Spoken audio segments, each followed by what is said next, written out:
Gimana kita bisa sukses dalam trading atau investasi jika awalnya saja kita tidak ada landasan yang jelas gitu. Jika kita mengikuti siklus ekspor impor kedua negara tersebut, kita bisa memprediksi gitu kapan harga akan naik dengan melihat.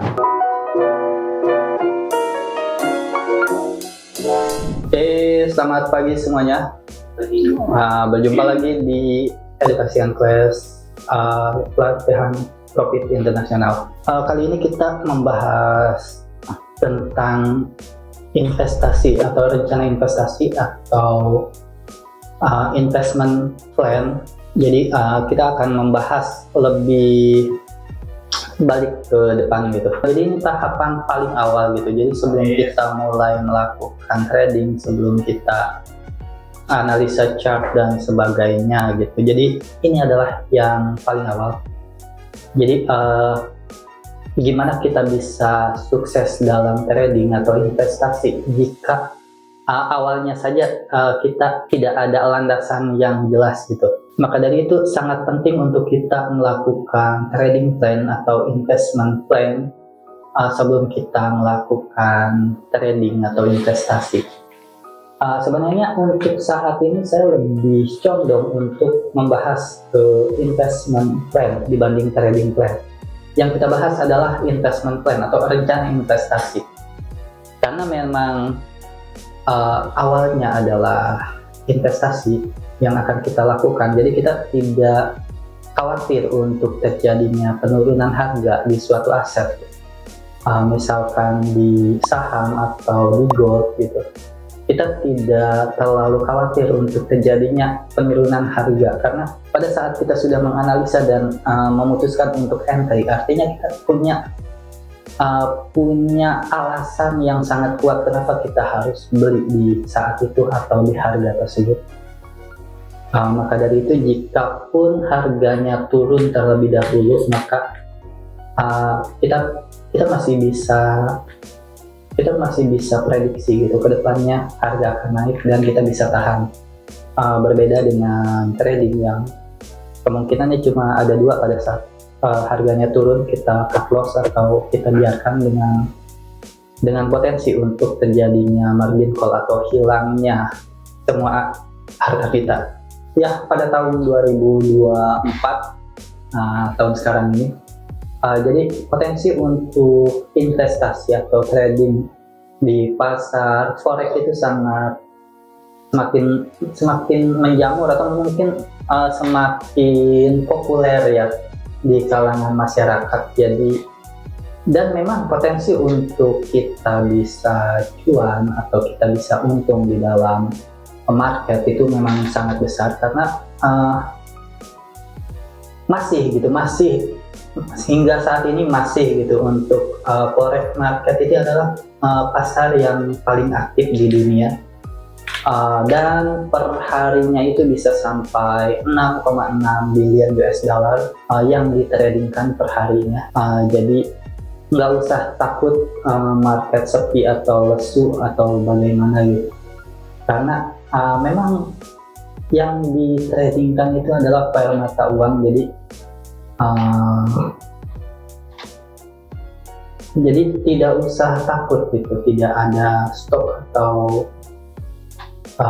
langka atau bagaimana ya udah. Tapi yang perlu diperhatikan adalah karena yang diperdagangkan adalah currency, artinya keadaan negara yang mengeluarkan currency tersebut akan sangat berpengaruh terhadap pergerakan dari si currency tersebut.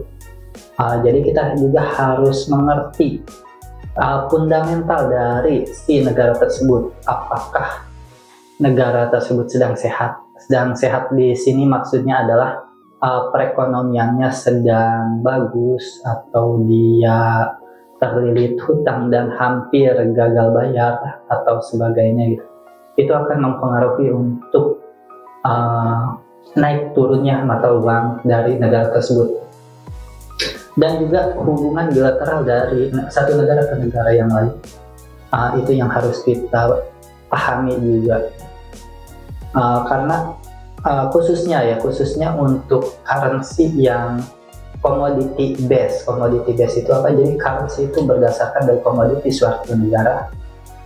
Misalkan ya kita Indonesia juga commodity base, dan seperti New Zealand.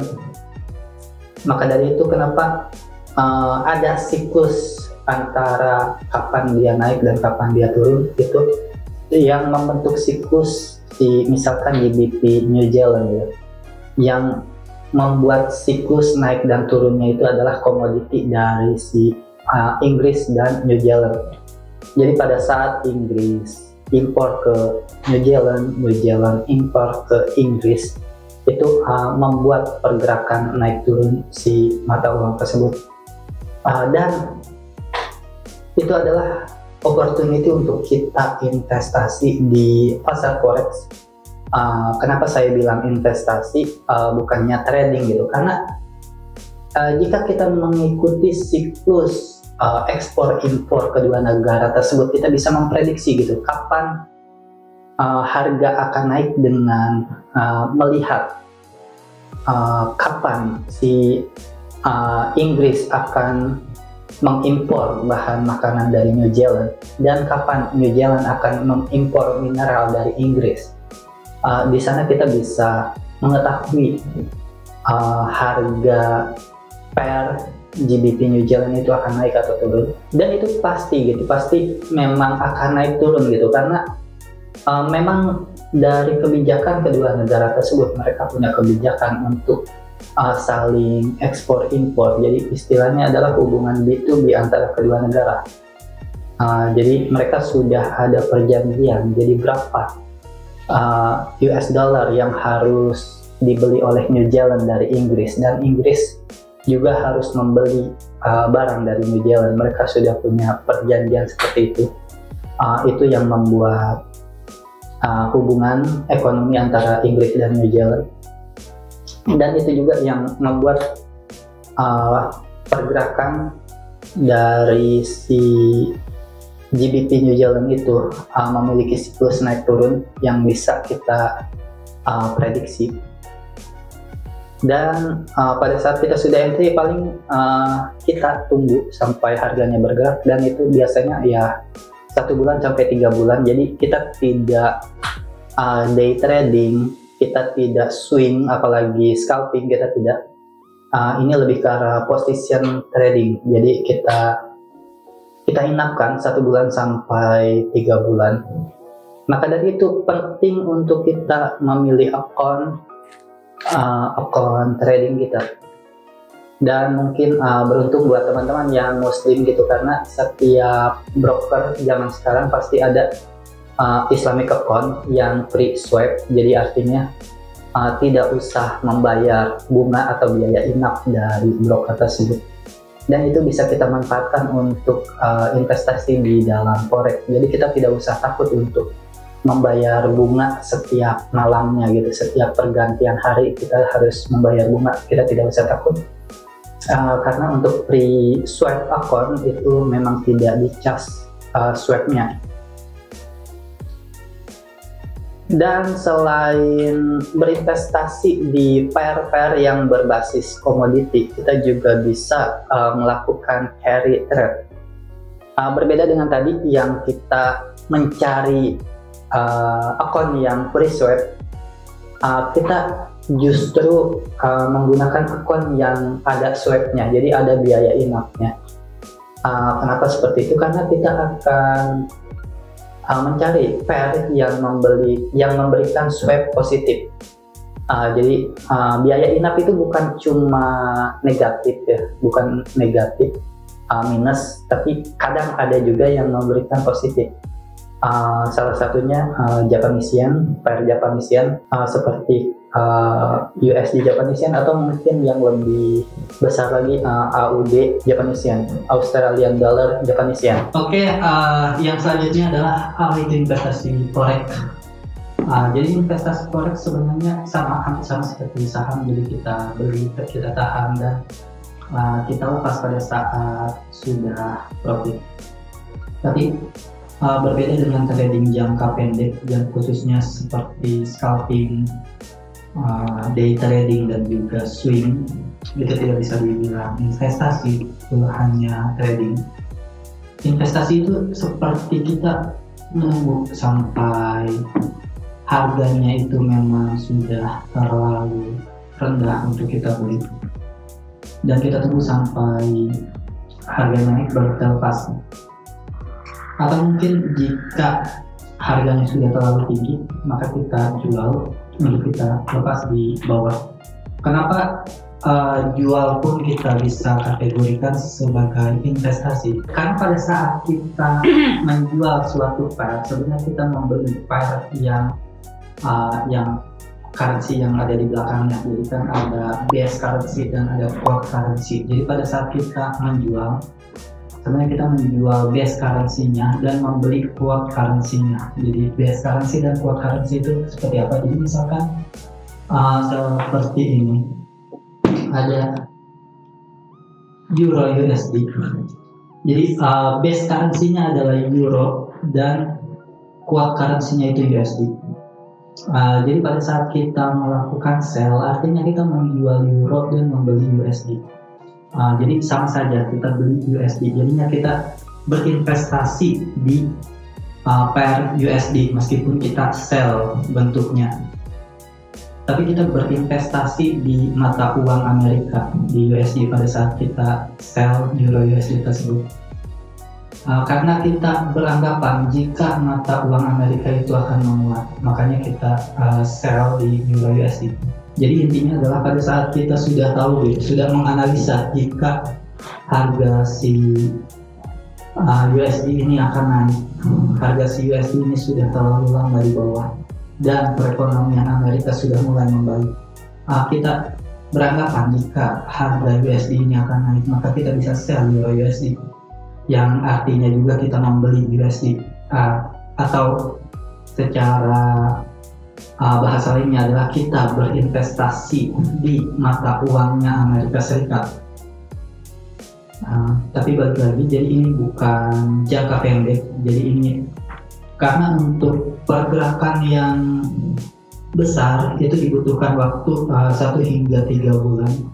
Jadi kita bisa menahan posisi kita hingga dari 1 bulan hingga 3 bulan untuk melihat apakah penurunan Euro USD ini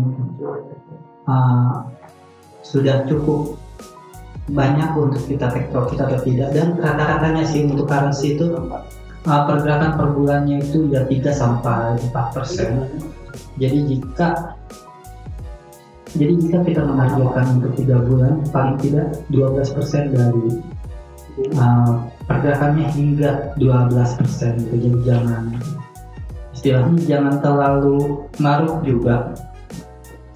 Misalkan kita buy Euro USD dan sudah naik hingga 12% gitu, dan sudah mencapai puncak juga gitu, lebih baik memang di take profit. Kenapa? Karena yang namanya currency, pada saat si Euro USD naik, artinya si USD-nya melemah, dan pasti ada saatnya USD itu tidak selamanya melemah, ada saatnya dia menguat gitu. Dan pada saat si USD menguat, harga Euro USD pasti turun. Maka dari itu, jadi kalau kita tahan, ada kemungkinan yang tadi kita sudah profit itu akan balik lagi, kembali ke break even, jadi kembali ke level awal. Jadi bisa kita lihat secara historinya gitu. Jadi jika kita buy sekarang gitu Euro USD, kita tunggu sampai 5 tahun, itu nggak ada gunanya gitu. Kita investasi di Euro USD dan kita tunggu sampai 5 tahun, itu nggak ada gunanya, karena kita bisa lihat 5 tahun ke belakang gitu. Untuk pergerakan Euro USD itu selalu naik turun, dan kemungkinan mungkin setelah 5 tahun levelnya akan di level yang sama seperti sekarang. Maka dari itu, untuk mengendapkan seperti kita di saham itu sangat tidak disarankan untuk di forex. Paling tidak 1-3 bulan harus kita exit untuk forex ini ya. Jadi berbeda dengan saham. Karena jika kita buy euro USD dan kita tunggu sampai 5 tahun, kemungkinan adalah harga akan kembali ke level pada saat kita over. Oke, jadi slide selanjutnya adalah risiko investasi. Dan ada 4 yang mempengaruhi resiko kita. Jadi atau penyebab kita mengalami resiko dalam investasi forex, kehilangan uang dalam jangka waktu yang relatif pendek. Maka kemungkinan untuk kita mendapatkan uang dalam jangka waktu yang pendek juga ada. Menekan inflasi, biasanya mereka mengeluarkan kebijakan-kebijakan moneter yang bisa membuat mata uang tersebut melemah atau menguat. Jadi begitu balance-nya ketemu 0, mereka tidak force close, tapi tetap terbuka order kita, dan begitu sampai negatif ya. Dan begitu negatif, negatifnya itu akan ditagihkan kepada kita. Jadi ya berhati-hati dalam memilih broker.